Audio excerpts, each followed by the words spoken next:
Pemirsa, kita akan memasuki kabar nang panambayan. Sepanjang tahun 2015 sampai tahun 2021 ada 3 daerah di Kalimantan Selatan yang mencapai hasil penilaian tertinggi atau masuk dalam nilai hijau, yaitu Banjarbaru dengan presentasi 85,74%, Banjarmasin 83,98%, Wantana Laut 83,63%. Penghargaan predikat hijau ini di kedepannya bisa menjadi motivasi dalam mencapai visi misi pemerintah Kota Banjarmasin.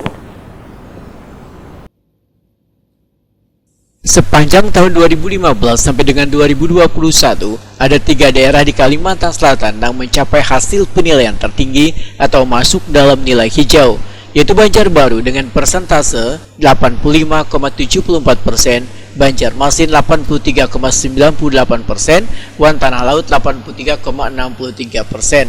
Asisten 1 Bidang Pemerintahan Wan Kesejahteraan Rakyat Sekretariat Daerah Banjarmasin, Mahli Riyadi, Wetakuni Primati usai pertemuan Ombudsman bersama Bupati Wan Wali Kota di Kalimantan Selatan dalam hasil penilaian kepatuhan pelayanan publik tahun 2021 di Hotel Garden Tulip Banjarmasin, Jalan Ayani, Pal 2 Banjarmasin Tengah, besukan Kamis 10 Februari 2022, mengucapkan terima kasih kepada Ombudsman Kalimantan Selatan atas apresiasi dan penghargaan yang diberikan kepada pemerintah Kota Banjarmasin dalam penilaian kepatuhan pelayanan publik tahun 2021 di Banjarmasin.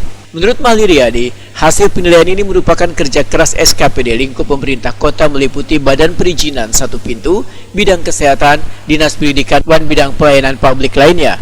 Mahli Riyadi berharap penghargaan predikat hijau ini bisa menjadi motivasi dalam mencapai visi misi pemerintah Kota Banjarmasin.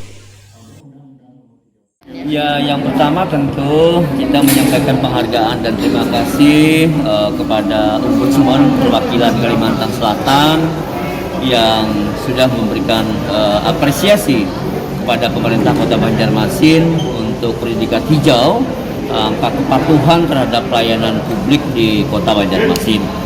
Terima kasih. Yang kedua tentu kita sampaikan kepada SKPD yang selama ini menjadi sasaran subjek penilaian, yaitu Badan Perizinan Terpadu 1 Pintu, kemudian kesehatan, pendidikan, ya semua pelayanan publik yang barangkali selama ini menjadi sasaran dalam evaluasi dari Ombudsman. Nah, ini tentu menjadi spirit buat kita mewujudkan Banjarmasin sebagai smart city, karena kita tidak bisa pungkiri bahwa di era digital saat ini kebutuhan masyarakat tentu lebih meningkat.